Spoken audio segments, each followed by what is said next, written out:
Srikanth sir ఏం చెప్పారంటే yellow colour sari కావాలి అన్నారు.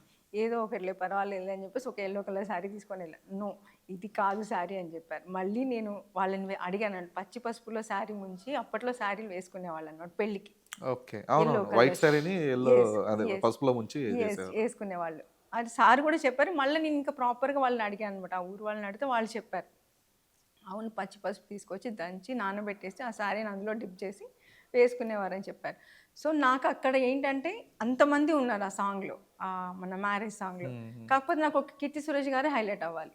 సో, అంతమంది ఉన్నా కూడా నేను పచ్చి పసుపు ఒరిజినల్ పసుపులో డిప్ చేసి చేసినందుకు మేడం ఒక్కరే హైలైట్ అయ్యారనమాట అక్కడ. సో, అంతమందిలో మీరున్నా కూడా మేడం ఒక్కరే హైలైట్ అవుతారు. నాకు అది అది వాళ్ళందరికీ నచ్చిందనమాట. అలా చేసామనమాట. ఓకే. అంత కష్టపడ్డామనమాట ఆ శారీకి. సో, చాలామంది అప్రిషియేట్ చేశారు ఆ శారీ గురించి. మెసేజెస్ అనమాట. యెస్ మేడం, మేము ఇలానే చేసేవాళ్ళం ఆ శారీని. అసలు ఇంత అదిగా చేశారు మీరు. ఇంత రీసెర్చ్ చేశారు.